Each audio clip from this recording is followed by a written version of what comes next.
Ressignificando o sofrimento biblicamente. Lucas 24, do 13 ao 27. Todos nós estamos sujeitos a frustrações, sofrimentos, traumas durante a vida. Isso é natural. Eu vou fazer uma divisão didática entre esses três, apenas para esclarecer o meu ponto. As frustrações são bastante comuns no nosso dia a dia. Algumas se tornam mais pesadas e geram sofrimentos. Os sofrimentos são mais fortes e eles podem se transformar em traumas. Vamos lidar com o mais forte deles então, o trauma. Trauma é uma pancada, um impacto violento, algo extremamente doloroso, que causa transtornos difíceis de serem tratados. Existem feridas bastante dolorosas na nossa alma. Estas são os traumas, que podem ser na mente ou nos sentimentos.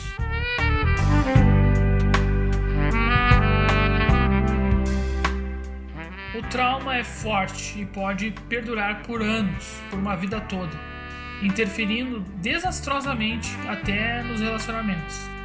Pode levar não raro à depressão e ao suicídio. A causa do trauma pode ser diversa: um luto, uma perda, uma humilhação, um pecado cometido, uma traição, uma desilusão, entre outros. O passado traumático pode aprisionar uma alma num estado de completo sofrimento e angústia. Não há outra maneira de superar um sofrimento persistente da alma sem uma ressignificação, ou seja, é preciso dar um novo significado à dor. E para isso, nós cremos que a Bíblia é o melhor método para ressignificar a dor. Ressignificar, então, é dar um novo sentido a um acontecimento. No caso do cristão, ele deve compreender que qualquer circunstância da vida tem um sentido e isso vem de Deus. É nele que devemos buscar, então, o significado. É um exercício delicado, mas que traz inúmeros benefícios. É um exercício que sara feridas. O projeto de ressignificação. Pedagogicamente, vamos dividir essa ressignificação em 3 estágios. Para ilustrar esses pontos, vamos usar o texto de Lucas 24, do 13 ao 27. Primeiro, expor detalhadamente e honestamente o que sentimos. Depois, abrir-se à palavra para sermos confrontados e curados. E por último, reinterpretar os fatos dolorosos sob a luz do amor de Deus. Temos um ótimo exemplo então nesse texto da Bíblia. O trecho é longo, mas vale a pena lê-lo totalmente. Leia o texto comigo.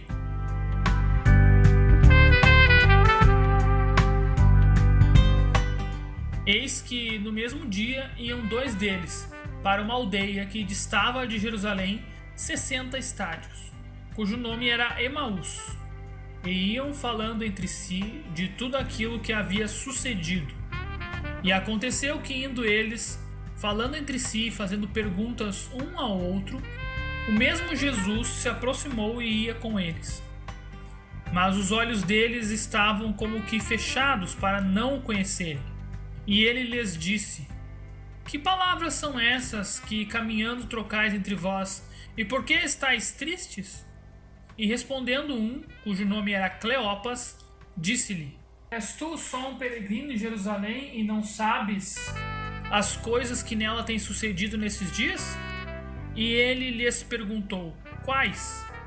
E eles lhe disseram: As que dizem respeito a Jesus, o Nazareno, que foi um profeta poderoso em obras e palavras diante de Deus e de todo o povo.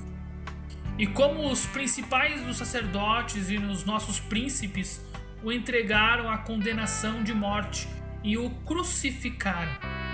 E nós esperávamos que fosse ele o que remisse Israel. Mas agora, contudo, isso já é o 3º dia desde que essas coisas aconteceram.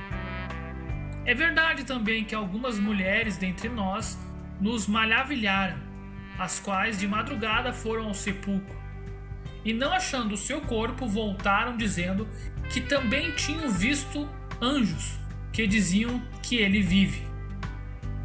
E alguns que estavam conosco foram ao sepulcro e acharam ser assim como as mulheres haviam dito, porém não ouviram.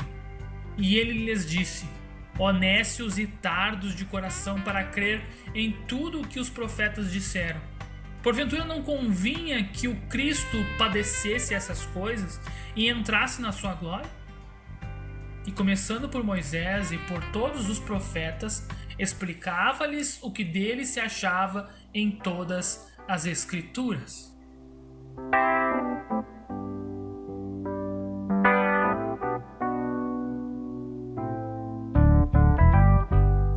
Esse texto é um perfeito exemplo de ressignificação. Vamos utilizá-lo na nossa abordagem. Jesus foi o primeiro a usar a reinterpretação para resolver conflitos e sofrimentos da alma. Perceba como nosso mestre trata de um caso bem complicado, que aqui inclui o luto, o desespero e a desilusão. Vamos falar aqui então do primeiro estágio: expor a dor. A primeira coisa a fazer é não ocultar. Não podemos apenas ocultar a dor. Veja. Então lhes perguntou Jesus: que é isso que vos preocupa de que ides tratando à medida que caminhais? E eles pararam entristecidos. Lucas 24:13. Vejamos como Jesus lida com a questão aqui nesse trecho. Não podemos mudar o passado, mas podemos mudar a maneira como o vemos, como o interpretamos. Isso nos faz perceber que precisamos encará-lo de frente. Jesus percebe que os discípulos estão tristes, desiludidos.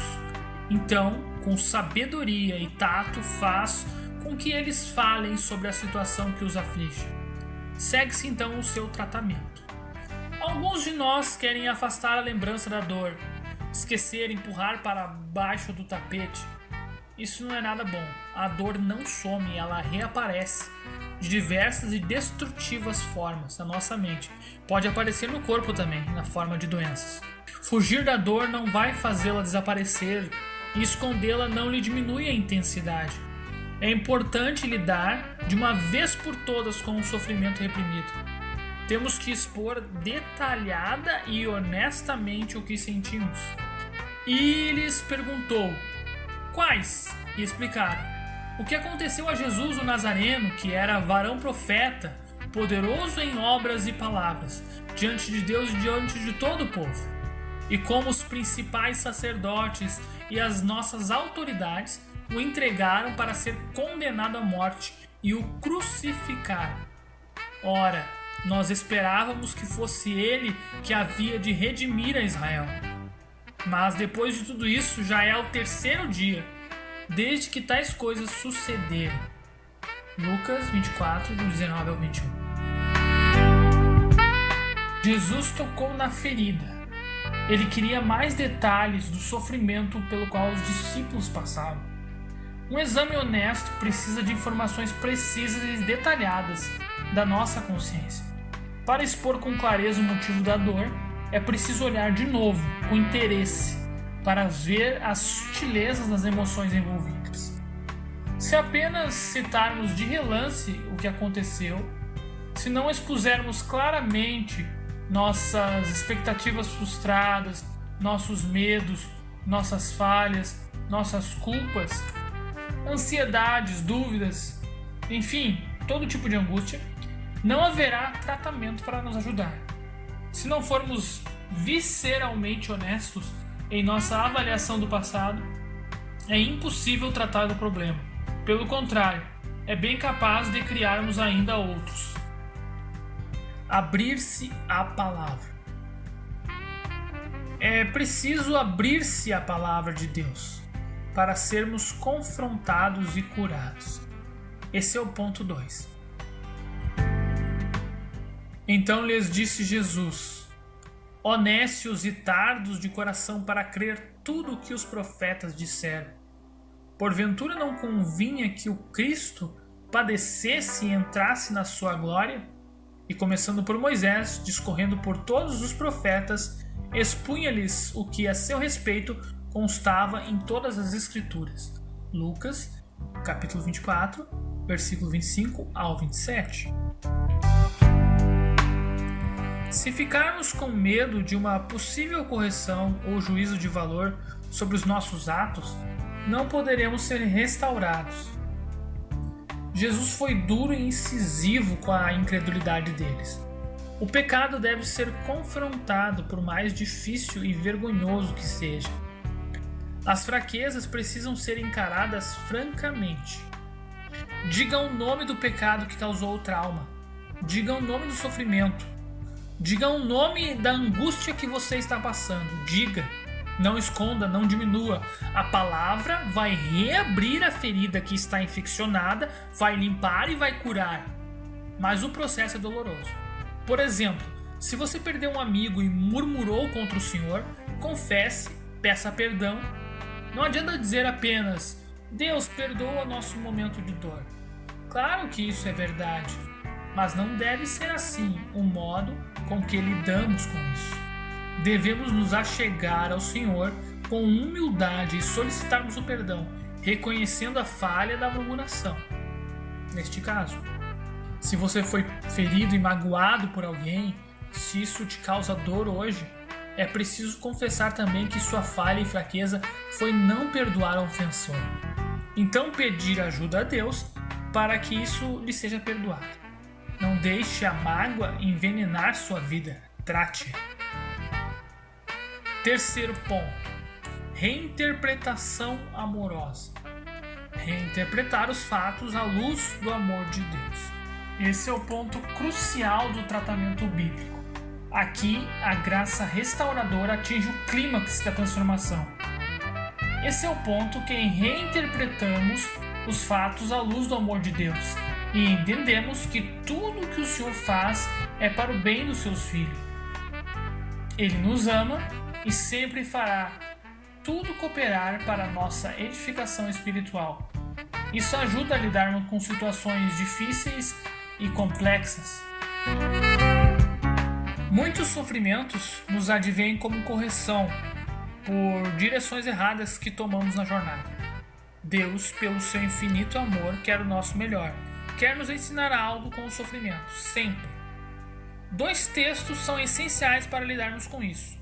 Primeiro, Romanos 8:28, que diz: E sabemos que todas as coisas contribuem juntamente para o bem daqueles que amam a Deus, daqueles que são chamados segundo o seu propósito. Romanos 8:28. Mas também temos Hebreus 12:6. Pois o Senhor corrige a quem ama e castiga todo aquele que reconhece por seu filho. Com esses 2 textos, explicamos a maioria de nossos sofrimentos. Por mais que concordemos ou não, o passado não pode ser mudado. Ele sempre está ali diante dos nossos pensamentos. Lidar com o passado não é uma opção, é uma necessidade. É indispensável que o cristão reescreva uma experiência traumática dando um novo entendimento, um significado emocional diferente, com base na vontade do Senhor revelada na Bíblia. A situação mesmo, o fato que ficou no passado, ele não vai se alterar. Mas o modo como compreendemos e o aceitamos, sim, isso pode mudar. Isso dá um espaço para o crescimento espiritual e emocional na nossa vida. Ele abre espaço para entendermos o amor de Deus por trás de toda a nossa história. Olhemos os discípulos. Eles precisavam reinterpretar o fato da morte de Cristo à luz da Bíblia Sagrada, à luz dos profetas do Antigo Testamento. Só assim eles poderiam dar um novo sentido à morte de Cristo e à sua ressurreição, que estava diante dos seus olhos, mas eles não conseguiam compreender. Eles precisavam dar uma nova interpretação àquele fato, e foi isso que Jesus fez. Deu-lhes uma nova perspectiva para ver aquele acontecido. Se você lida bem com o seu passado, se já sabe ressignificar suas experiências traumáticas biblicamente, Então sugiro que repasse esse conhecimento a seus irmãos da igreja. Sempre que tiver uma oportunidade, eles precisam associar o amor de Deus às suas experiências, por mais duras que sejam. Você os ajudará a lidar com seus traumas. Então, ressignificar o sofrimento biblicamente é preciso expor detalhadamente e honestamente o que sentimos. É preciso abrir-se à palavra de Deus para sermos confrontados e curados. E por último, é preciso reinterpretar os fatos dolorosos sob a luz do amor de Deus. Só assim poderemos então ressignificar o sofrimento biblicamente e crescer como cristãos na vida com Deus. Seja então alguém que ressignifica e ajuda os outros a ressignificar os sofrimentos biblicamente.